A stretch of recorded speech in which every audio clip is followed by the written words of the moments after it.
Hello, I'm Raymond, and what you're about to watch here is a playthrough of a prototype card game.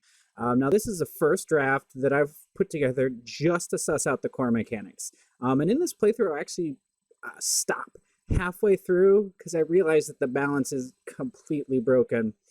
Um, but that's why we playtest to see if these things work. This is actually my second playthrough. I recorded the first draft, but for whatever reason, the footage just was completely unusable. And I actually did the rules slightly differently this time, which is why it broke. And I'll talk about the modifications that I'll make later on. For now, let's cut to the shot of my hands. So the idea here is that you are like an ancient Greek hero type, and you are out fighting monsters and rescuing people, and then romancing people, and protecting them from the other monsters. The components that I have is I have a small deck of cards, I have a bag of tokens, and I've got my hero card.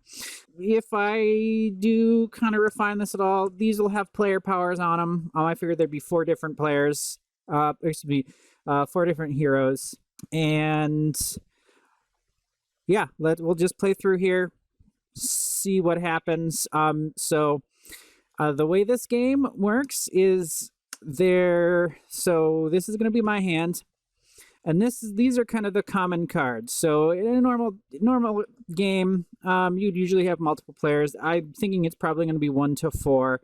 There's no reason why you can't do this with one player, because there is a clear fail thing. I made the mechanics fairly straightforward here in terms of kind of fighting the monsters. It's just rock, paper, scissors. And then when you defeat a monster, you pick that monster up, put it into your hand, and that becomes your next available option. So here I have an ally who can be any rock, paper, or scissors, and these are also who you would end up romancing. You can also see I've hashed out the card abilities on them. After my first playthrough, I realized, having those on there that I had written on there probably didn't work. I have some ideas as to what they can do, but that's not important right now. The main change I've made here in this playthrough is originally I actually had 3 cards in this center row. So I would have up to 3 monsters that I could fight. And the problem is I could always fight a monster when it was that way, because the odds of me not having... The odds are pretty low that I couldn't fight or defend. So the way this works is obviously it's paper, rock, scissors. If I have rock, it beats scissors. Scissors beats paper. But you can also defend if you match. I haven't quite sussed out that mechanic. Maybe you hold on to this card if you defend, but that doesn't work in a one-player game. So as you can see, I don't have a defense here. I have an ally card, which is my wild card. So that defeats the scissor monster here, which defeats the paper monster. See, already this is going a lot tighter than my previous game. And in order to be able to take an ally card out of here, both cards have to be an ally card. And then I have my choice of either one. Another rule is you always have to have 2 cards in your hand. When you play one, it replaces the other somehow.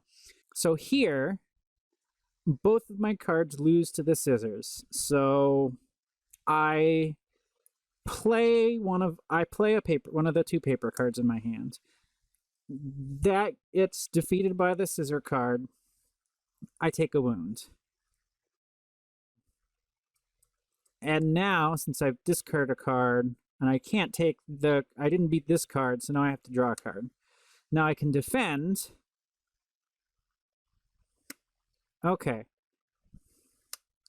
And now I can beat the scissor monster.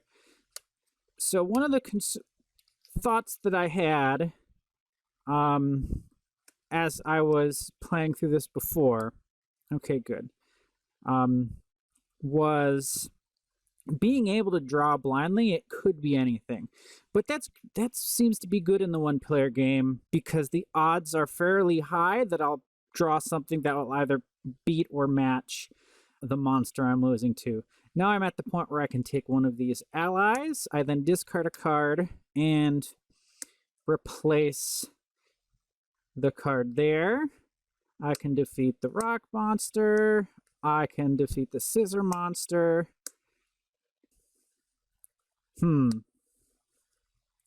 Defeat the rock monster, but now I have gotten rid of an ally.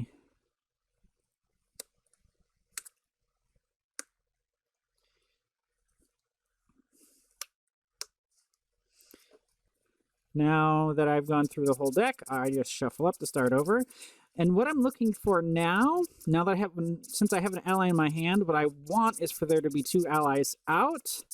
When that happens, I can take the ally in my hand and I can make them my lover. So, gonna keep going here. Okay, so wow. Oh, I take the rock monster, right.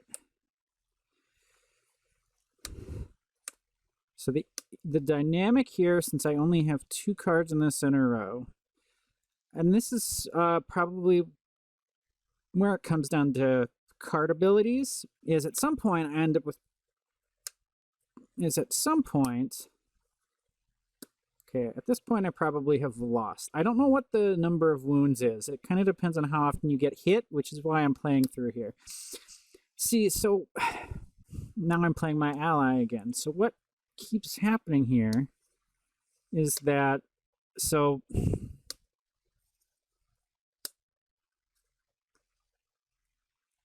I keep losing, which was kind of what I wanted when I cut down on the number of cards in the center here. Okay, so I can defend. And now I can't. Is to increase the tension. Sorry. I wanted to increase the tension as you go along. But the problem is I'm kind of in a cycle here. Now, I'm just going to stop. Which is what happens when you play test sometimes, is you have to end up stopping. Now, what I'm going to end up doing here, now that I've run through this a second time, is I'm going to actually change up my numbers here. So in putting together the number of cards that I did here, I had a very specific goal in mind that I set for myself, just kind of as a challenge, was I wanted to get it done in 36 cards.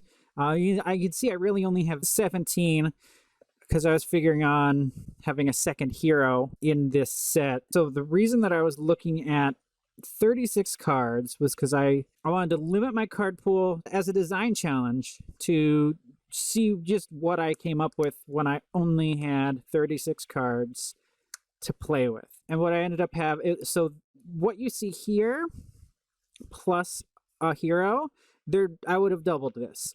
What I decided since then is that I think I can do this in 18 cards. So the reason I chose 18 and 36 cards is 18 seems to be one sheet of cards when you send it to the printer. At the very least, that seems to be the pattern. And the reason I was thinking 36 cards was I did my math and I wanted to have it be a 4-player game. Yada, yada, yada. My math at first was wrong. And I realized I could probably rejigger it to get 4 players out of 18 cards. So what I'm going to do is change this up a little and see if that runs. I think it will run better because they'll end up being 5 allies and I think it's 9 monsters. Yeah, 9 monsters. The odds of getting an ally in the row will be much higher because it was the statistics there that were really screwing me over. So my next playthrough, there'll be a higher ratio of allies to monsters. I think that'll be good. One of these cards is becoming an ally. 2 of these will be heroes, so there'll be 4 heroes available. Each of those will end up having a player power, although I'm not going to worry about that yet because I'm really just worried about the core mechanics here. It'll be more interesting when there's 2 players, and it'll be more interesting when there's triggers. Now, since I kind of stopped here in the middle, you didn't see my other mechanic using the bag here. So inside this bag are some cubes, right? So the yellow cubes is my player color is yellow. So the yellow cubes are affection, and the black cubes are strife. So once I had actually taken a lover, I would be drawing blindly out of this bag to place affection onto them as I protected them and was valiant and all that nonsense that happens when you're Hercules fighting monsters. And as you would want to get rid of the strife, and the strife goes back into the bag as you take it off of cards. I would imagine some card effects would move them onto other players' allies. And then the end game is when a player has an ally with 10 affection and no strife, they win. Fairly straightforward. And now let's cut back to the shot of my face. So the more I thought about theme here, the less I was certain about it. It's one of those things that's cute and novel in your head, and then you say it out loud and it just sounds kind of weird. I think it works as a narrative, but not like in a game that you're playing with 3 other people.